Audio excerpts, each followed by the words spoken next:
आज की वीडियो में हम सीखेंगे complete numerical of admission of a partner, जिसमें हम revaluation count, partners capital count and balance sheet plus working note, इन सभी चीज़ों को करेंगे।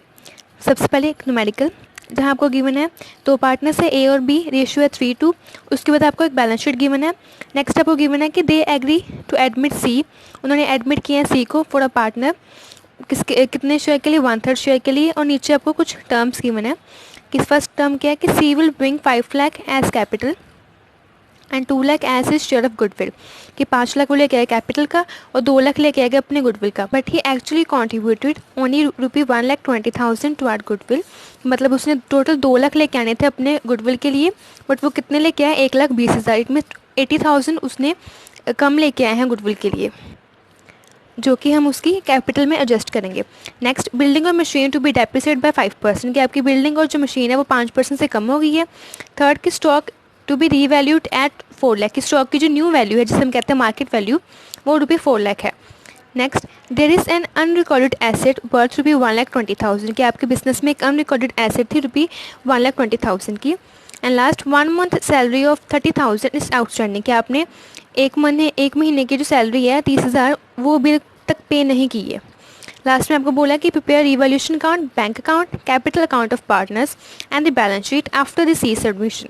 इस वीडियो में मैं आपको बताऊंगी कि आपने तीनों अकाउंट, रिवैल्यूएशन, पीसी और बैलेंस शीट, तीनों अकाउंट को एक साथ कैसे बना सकते हैं। जब आप तीनों अकाउंट को एक साथ बनाते हैं तो उससे आपको 2 फ़ायदे होते हैं। आपके न्यूमेरिकल में जो गलती के चांसेस होते हैं वो बहुत कम हो जाते हैं। एंड इसका दूसरा फ़ायदा ये है कि आप अपने न्यूमेरिकल को विदिन 10 और 15 मिनट्स में कंप्लीट कर पाएंगे। सबसे पहले तीनों अकाउंट के फॉर्मेट बनाएंगे, पहले revaluation account, then partners capital account, then last में बैलेंस शीट। नेक्स्ट पेज में वर्किंग नोट। सबसे पहले आपको जिस भी चीज़ की एडजस्टमेंट गिवन होगी आपने उस चीज़ को टिक लगाना होता है अपनी बैलेंस शीट में। जैसे कि यहाँ आपको गिवन है कि सी ले कैश ले कैरेट में, आपके बिजनेस में कैश या बैंक इंक्रीज होगा तो कैश या बैंक में टिक लगा दी, ठीक है।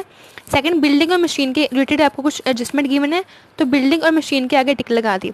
नेक्स्ट, स्टॉक के आगे टिक लगा दी। एंड लास्ट में आपको अनरिकॉर्डेड एसेट है और एक अनरिकॉर्डेड लाइबिलिटी, इट मीन्स वो कहीं रिकॉर्ड ही नहीं हुई।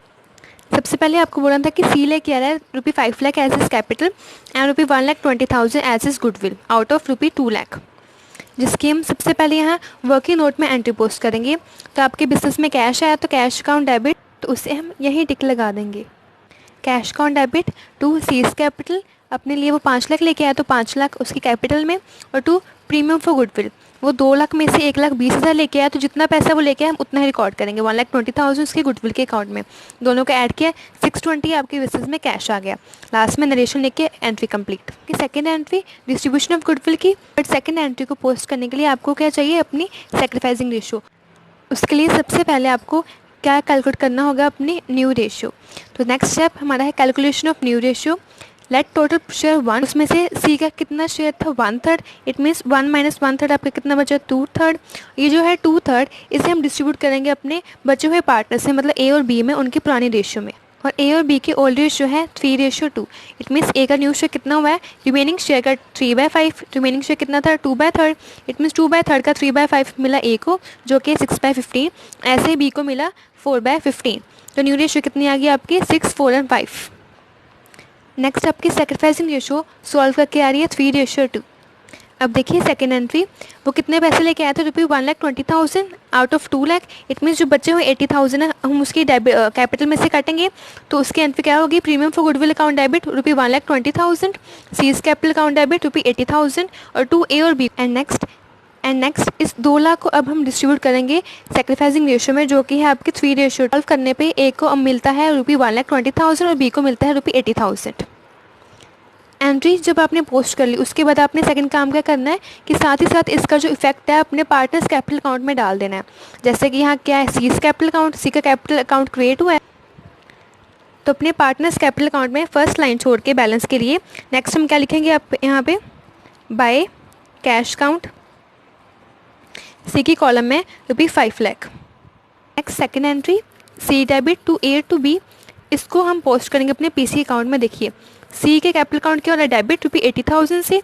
अब हम पहले 80,000 को डिस्ट्रीब्यूट करेंगे 3 और 2 में, जिसकी अमाउंट आ रही है, ए को मिला 48,000 और बी को मिला 32,000। इट मीन्स हम सी की डेबिट साइड में जाएंगे तो वहाँ लिखेंगे 2A कैपिटल अकाउंट ₹48,000 और to B capital account ₹32,000। And next A और बी दोनों क्या हो रहे हैं क्रेडिट।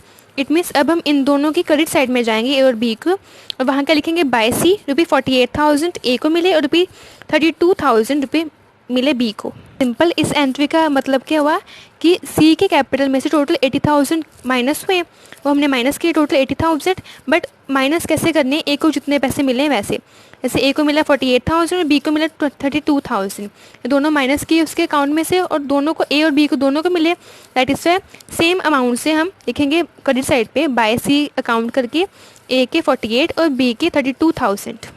अब ए और बी को सी से तो पैसा मिला था वो हमने रिकॉर्ड कर लिया, बट उनको प्रीमियम ऑफ फॉर गुडविल के गुडविल का कैश पे तो मिला था ना ₹1,20,000, तो इसका हम डिस्ट्रीब्यूट करते हैं रेशियो 3:2 में, जिसकी अमाउंट आ रही है ए का 72,000 एंड बी का ₹48,000। तो इसकी पोस्टिंग हम करेंगे by premium for goodwill account, A के कॉलम में 72,000 एंड बी के 48,000। बट आपकी गुडविल की एंट्री पोस्ट करने टाइम आपको कन्फ्यूजन हो रही है या आपसे गलत एंट्री पोस्ट हो रही है अपने पीसी अकाउंट में, तो इस एंट्री की पोस्टिंग का जो शॉर्टकट मेथड है इसे मैं अपनी वीडियो के लास्ट में बताऊंगी आपको। पार्टनर्स कैपिटल अकाउंट की पोस्टिंग होने के बाद नेक्स्ट देखिए दूसरा इफेक्ट क्या है कि आपके बिजनेस में कैश आया था, इट मीन्स कहीं ना कहीं आपके बिजनेस का कैश तो इंक्रीज हुआ ही है। तो जो कैश इन हैंड था जिसका बैलेंस ₹25,000 था पहले, उसमें नेट कितना बैलेंस ऐड हुआ, ₹6,20,000। तो इसे हम ऐड कर देंगे ₹6,20,000। टोटल जितना भी कैश आया, चाहे वो कैपिटल का हो चाहे वो गुडविल का हो, जितना भी कैश आया आपके बिजनेस में, उसका दूसरा इफेक्ट क्या होगा कि आपके बिजनेस में उतना ही अमाउंट से ऐड हो जाएगा कैश के कॉलम में या बैंक के कॉलम में। नेक्स्ट आपको बोला था कि बिल्डिंग और मशीन डेप्रिसिएट हो रही है 5% है, तो बिल्डिंग की वैल्यू कितनी थी 5 लाख और मशीन की वैल्यू थी 2 लाख। तो जब आप ₹5 लाख पे 5% लगाएंगे तो आपकी अमाउंट कितनी आएगी ₹25,000। तो आपकी मतलब 25,000 से बिल्डिंग कम होगी, तो रिवैल्यूएशन अकाउंट में आएगा टू बिल्डिंग अकाउंट ₹25,000। और इसी साथ ही जब आप ₹2 लाख पे अपना 5% लगाओगे तो उसकी अमाउंट कितनी आएगी ₹10,000। इट मीन्स आपकी मशीन की वैल्यू ₹10,000 से कम होगी। तो नेक्स्ट हम क्या लिखेंगे, टू मशीनरी अकाउंट ₹10,000। एंड इसका दूसरा इफेक्ट कहाँ होगा आपके बैलेंस शीट में, जैसे कि मशीन कितनी थी पहले 2 लाख, उसमें 10,000 कम हो गए, नेट कितनी वैल्यू बची है 1,90,000, और जो बिल्डिंग थी उसकी वैल्यू थी 5 लाख, उसमें से ₹25,000 अब तो कम हो गए, तो उससे मैंने माइनस किया, तो नेट आपकी कितनी अमाउंट आएगी ₹4,75,000। नेक्स्ट आपको बोला था कि स्टॉक जो रीवैल्यूड हुआ है ₹4 लाख पे। सबसे पहले देखिए स्टॉक की बुक वैल्यू कितनी थी, तो स्टॉक की वैल्यू थी ₹3 लाख। इट मीन्स पहले 3 लाख था तो अब कितना हो गया 4 लाख, तो डिफरेंस कितना 1 लाख का, ये इंक्रीज़ हुआ है। तो इसे हम रिकॉर्ड करेंगे अपने बाय साइड, क्योंकि आपकी इनकम है by stock account ₹1 lakh. And इसका दूसरा इफेक्ट कहाँ जाएगा आपकी बैलेंस शीट में। स्टॉक पहले 3 लाख था, उसमें 1 लाख ऐड हुआ, टोटल 4 लाख आपके बैलेंस शीट में। नेक्स्ट आपको बोला कि there is an unrecorded asset, कि आपके बिजनेस में एक अनरिकॉर्डेड एसेट थी, तो अगेन आपके लिए फ़ायदा है। तो इसे हम लिखेंगे bye side bye unrecorded asset ₹1,20,000। इसका दूसरा इफेक्ट कहाँ जाएगा आपके बैलेंस शीट की एसेट साइड में, अनरिकॉर्डेड एसेट ₹1,20,000। नेक्स्ट आपको बोला कि 1 मंथ सैलरी ऑफ ₹30,000 आउटस्टैंडिंग, कि आपने 1 महीने की जो सैलरी है अभी तक पे नहीं की, तो ये क्या आपकी अनरिकॉर्डेड लाइबिलिटी है। तो इसे हम रिवैल्यूएशन की 2 साइड लिखेंगे, आउटस्टैंडिंग सैलरी अमाउंट ₹30,000। इसका सेकंड इफेक्ट कहाँ जाएगा आपकी लाइबिलिटी है, तो लाइबिलिटी साइड में हम शो करेंगे आउटस्टैंडिंग सैलरी सेम अमाउंट के साथ। इन सभी एंट्री की पोस्टिंग के बाद अब हम क्या निकालेंगे, प्रॉफिट या लॉस अपने रिवैल्यूएशन अकाउंट का। और आपके रिवैल्यूएशन अकाउंट का प्रॉफिट आ रहा है ₹1,55,000। इसे मैं डिवाइड करूँगी अपनी ओल्ड रेशियो में, जो कि है 3:2। इट मीन्स ए को कितना मिला 93,000 एंड बी को मिला है ₹62,000। नेक्स्ट इसकी सेकंड पोस्टिंग आपके कैपिटल अकाउंट में होगी। 2 है तो कहाँ आएगा आपके by side by revaluation profit. A को मिला 93,000 एंड बी को ₹62,000। एडजस्टमेंट की पोस्टिंग के बाद नेक्स्ट हम क्या देखेंगे अपने बैलेंस शीट के बैलेंसेस, और उन्हें हम रिकॉर्ड करेंगे अपनी न्यू बैलेंस शीट में। सबसे पहले स्टार्ट करते हैं अपनी लाइबिलिटी साइड, जिसमें पहला बैलेंस है क्रेडिटर्स का ₹2,50,000। आपको कोई एडजस्टमेंट नहीं गिवन थी, इट मीन्स इसका बैलेंस सेम कॉपी पेस्ट होगा आपकी न्यू बैलेंस शीट में। क्रेडिटर्स ₹2,50,000। उसके बाद आपको गिवन था बिल पेबल ₹1,00,000। अगेन इसकी भी आपको कोई एडजस्टमेंट नहीं गिवन थी, दैट इज़ वाई ये भी सेम होगा बिल पेबल ₹1,00,000 के साथ। नेक्स्ट आपको गिवन है जर्नल रिजर्व। एडमिशन के टाइम पे आपने अपने रिज़र्व को अपने एक्यूमुलेटेड प्रॉफिट या लॉस को कैसे डिस्ट्रीब्यूट करना होता है, इस पे मैंने पहले ही वीडियो बनाई है, जिसका लिंक मैं आपको नीचे डिस्क्रिप्शन बॉक्स में भी दे दूँगी, और आप वो वीडियो ऊपर आई बटन पे क्लिक करके भी देख सकते हैं। तो अब आपको बैलेंस शीट में क्या गिवन है, जर्नल रिजर्व, जिसकी अमाउंट है ₹1,50,000। अभी जनरल रिजर्व ओल्ड पार्टनर्स में डिस्ट्रीब्यूट होगा इन दी ओल्ड रेशियो, जो कि है 3:2। तो इसकी एंट्री कैसे होगी, general reserve account debit ₹1,50,000 to A's capital account ₹90,000 and to B's capital account ₹60,000। And next इसकी जो सेकंड पोस्टिंग होगी वो होगी पार्टनर्स कैपिटल अकाउंट की बाई साइड में, बाय जनरल रिजर्व ₹90,000 ए को मिला और ₹60,000 बी के कॉलम में। नेक्स्ट आपको गिवन है पार्टनर्स के बैलेंसेस, ए के हैं 8 लाख और बी के हैं 4 लाख। तो ये ओपनिंग बैलेंस आपके आएंगे पीसी की स्टार्टिंग में बाय बैलेंस बीडी करके 8 lakh and ₹4 lakh. Liability side complete होने के बाद नेक्स्ट हम देखेंगे एसेट साइड। कैश जो कि हमने पहले रिकॉर्ड कर लिया था, तो आपका कैश एट बैंक जिसकी अमाउंट है ₹5,75,000। तो इसे हम रिकॉर्ड करेंगे अपनी asset side, bank account ₹5,75,000। And next आपको गिवन है डेटर्स, इसकी रिलेटेड आपको कोई एडजस्टमेंट नहीं गिवन थी, तो इसलिए इसकी अमाउंट सेम आएगी, डेटर्स ₹50,000।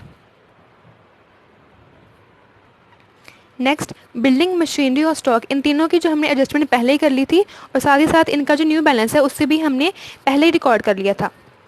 लास्ट आपको क्या गिवन है, गुडविल, जिसकी अमाउंट है ₹50,000। तो जब हम ये बुक वाली गुडविल को अपने डिस्ट्रीब्यूट करेंगे ए और बी पार्टनर्स में, तो उसकी एंट्री क्या होगी, A's capital account ₹30,000 and B's capital account ₹20,000 to goodwill account ₹50,000। और ये 50,000 को मैंने डिस्ट्रीब्यूट किया old partners in the old ratio में। एंड सेकंड इसका जो इफेक्ट होगा वो होगा आपके to side to goodwill account ₹30,000 A के कॉलम में, ₹20,000 बी के कॉलम में। बैलेंस शीट कंप्लीट होने के बाद नेक्स्ट हम क्या निकालेंगे, अपने पार्टनर्स कैपिटल अकाउंट का बैलेंस।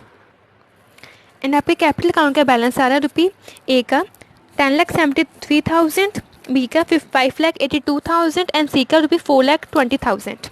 और इसे हम रिकॉर्ड करेंगे अपनी लाइबिलिटी साइड में। कैपिटल के बैलेंस को रिकॉर्ड करने के बाद लास्ट में हम करेंगे अपनी बैलेंस शीट का टोटल, एंड आपके दोनों साइड का टोटल है 24,55,000। एंड लास्ट में अगर आपका बैलेंस शीट का टोटल दोनों साइड मैच हो रहा है, इट मीन्स आपका न्यूमेरिकल कंप्लीट हो गया है। सिंपल, जब आप एक कंप्लीट न्यूमेरिकल करते हैं एडमिशन ऑफ अ पार्टनरशिप का, तो सिंपल आपने कुछ चीज़ों को ध्यान में रखना है। सबसे पहले आपको एडजस्टमेंट गिवन होगी, उस एडजस्टमेंट को आपने टिक लगाना है अपनी बैलेंस शीट में। जैसे कि यहाँ आपको स्टॉक, मशीनरी, बिल्डिंग ऐसी उनकी एडजस्टमेंट गिवन थी, मैंने वहीं सबसे पहले टिक लगाया उनको। टिक लगाने के बाद आपने क्या करना है, 3 अकाउंट बनाने हैं, रिवैल्यूएशन, पीसी और अपना बैलेंस शीट। तीनों अकाउंट को हमने इकट्ठा ही हैंडल करना है। उसके बाद जैसा आपको बोला होगा अपने न्यूमेरिकल में, आपने वैसे वैसे ही अपनी एंट्री पोस्ट करनी है और साथ ही साथ उसका ट्रीटमेंट भी कर देना है। जैसे सबसे पहले यहाँ आपको गिवन था कि सी ले क्या था 5 लाख कैपिटल के लिए और ₹1,20,000 अपने गुडविल के लिए आउट ऑफ 2 लाख। उसकी सबसे पहले हम रिकॉर्ड करेंगे। तो सबसे पहले हम इसको रिकॉर्ड करेंगे थ्रू जर्नल एंट्रीज। हमने एक एंट्री पोस्ट कर ली, साथ ही साथ इसका इफेक्ट आप डाल सकते हैं। जैसे कि देखिए, एक तो आपके बिजनेस में कैश है और दूसरा इफेक्ट कहाँ जाएगा, आपकी कैपिटल अकाउंट में। तो देखिए, एक तो आपके बिजनेस में कैश हम ऐड कर देंगे, कैश के बैलेंस में ₹6,20,000 ऐड कर दिए मैंने। और सेकंड, सी की कैपिटल अकाउंट के और क्रेडिट, सिंपल आपने लेजर पोस्टिंग करनी है, ठीक है। तो सी की क्रेडिट साइड में जाएंगे हम, तो वहाँ क्या लिखेंगे हम, by cash account ₹5 lakh. Second entry होती है कि आपने अपनी डिस्ट्रीब्यूशन ऑफ गुडविल की, जितने में गुडविल है उसको आपने डिस्ट्रीब्यूट करना होता है सैक्रिफाइसिंग पार्टनर्स में। तो सैक्रिफाइसिंग रेशियो आपकी कैलकुलेट करने पे आपकी सेम आ रही है 3:2। और इसकी एंट्री हमने कैसे डाली है, premium for goodwill account debit, कि जितना कैश वो लेके आया ₹1,20,000 और जितना कैश वो नहीं लेके आया, कितना कैश नहीं लेके आया वो 80,000। ये जो 80,000 है इसे हम उसकी कैपिटल में एडजस्ट करेंगे। तो हमने इसीलिए लिखा है C is capital account debit to A to B, और इसको हम डिस्ट्रीब्यूट कर देंगे इन रेशियो 3:2। एंड सेम इसकी लेजर पोस्टिंग करेंगे हम पीसी अकाउंट में दोनों साइड। कंबाइंड एंट्री की जगह आप अलग अलग एंट्री भी डाल सकते हैं। जैसे कि सबसे पहले डिस्ट्रीब्यूशन ऑफ गुडविल की एंट्री की, जितना पैसा लेके आया सबसे पहले उसको डिस्ट्रीब्यूट करो। 1,20,000 से लेके आया था, इसको डिस्ट्रीब्यूट किया 3:2 में। तो ए को मिला 48 और ए को मिला 72 और बी को मिला 48। साथ में इसकी पोस्टिंग करते हैं हम पीसी में। अब देखो दोनों पार्टनर्स को कैश मिला, इट मीन्स आएगा तो क्रेडिट साइड ही, या तो ये लॉजिक लगा लो, यहाँ तो आप देख सकते हैं कि लेजर पोस्टिंग देखिए ए और बी के और ए क्रेडिट, तो दोनों के क्रेडिट साइड में गई मैं, तो लिखा बाय PFG की प्रीमियम फॉर गुडविल, ए को 72 मिला, बी को मिला 48,000। नेक्स्ट सेकेंड एंट्री है कि जो बैलेंस है 80,000 का, उसकी एंट्री कि C's capital account debit rupee 80,000, to A 48,000 and to B 32,000 की 80,000 उसकी कैपिटल में से काट के 3:2 में डिस्ट्रीब्यूट करके हमने ए और बी को दे दिए। तो इसके दो इफेक्ट हैं देखो, एक तो सी की कैपिटल में से पैसे कम हुए, और दूसरा इफेक्ट क्या है, ए और बी दोनों को कैश मिला कि उनकी कैपिटल के बैलेंस इंक्रीज हुए। इट मीन्स इसकी एंट्री जो दोनों जगह जाएगी। अगर प्लस माइनस की तरह से देखें तो देखो सी का बैलेंस कम हुआ, इट मीन्स कहाँ आएगा आपकी डेबिट साइड, और किस वजह से कम हुआ कि उसने ए और बी को कैश दिया, ए को कितना पैसा दिया 48,000 एंड टू बी 32,000 माइनस कर दिए। अब दूसरा इफेक्ट क्या था कि ए और बी को कैश मिला था सी से, तो उसकी मैं ए और बी की क्रेडिट साइड में जाऊँगी, बाय सी लिख के, बाय सीज कैपिटल अकाउंट, ए को मिला 48,000 सी से और एंड बी को मिला 32,000। एक चीज़ आप और ध्यान में रखिए कि जब आप अमाउंट डाल रहे हैं ए और बी के अकाउंट में, तो हमने नाम किसका लिखा है, सी का, ठीक है, सी का नाम लिखने हमने ए और बी के खाते में पैसे डाले हैं, और जहां अपनी डेबिट साइड पे हमने अगर सी के अकाउंट में पैसे काटे हैं तो उसमें नाम किसका लिखा है, ए और बी का। अगर हम इसे लेजर पोस्टिंग की तरह से देखें तो सी अकाउंट क्या हो रहा है, डेबिट, इट मीन्स सी की डेबिट साइड में जाएंगे और क्या लिखेंगे, टू ए और बी 48 32, और ए और बी के और हैं क्रेडिट, इट मीन्स इन दोनों की क्रेडिट साइड में जाऊंगी और क्या लिखूंगी मैं, बाय सी 48 ए को और 32 बी को। उसके बाद आपको एडजस्टमेंट गिवन थी रिलेटेड टू रिवैल्यूएशन अकाउंट, उसी से आपने रिवैल्यूएशन अकाउंट बनाना है, और साथ ही साथ जो भी आपके न्यू बैलेंसेस होंगे एसेट और लाइबिलिटी के, उनको पोस्ट कर देना है अपनी बैलेंस शीट में। बाद आपने रिवैल्यूएशन अकाउंट का प्रॉफिट या लॉस निकालना है, जैसे कि इस समय प्रॉफिट आया था तो वो प्रॉफिट डिस्ट्रीब्यूट करके आपने सेम प्रॉफिट को पीसी में शो करना है, ठीक है। पीसी में शो करवा के आपने लास्ट क्या करना है, अपने पार्टनर कैपिटल अकाउंट की पीसी अकाउंट का बैलेंस निकालना है, जो कि आपके टू साइड आया यहाँ पे, और इस बैलेंस को आपने सिंपली अपनी लाइबिलिटी साइड में पोस्ट करना है। आफ्टर दैट आपने जस्ट टोटल करना है अपने बैलेंस शीट का, अगर आपका टोटल मैच हो रहा है बैलेंस शीट का, इट मीन्स आपका न्यूमेरिकल सही है।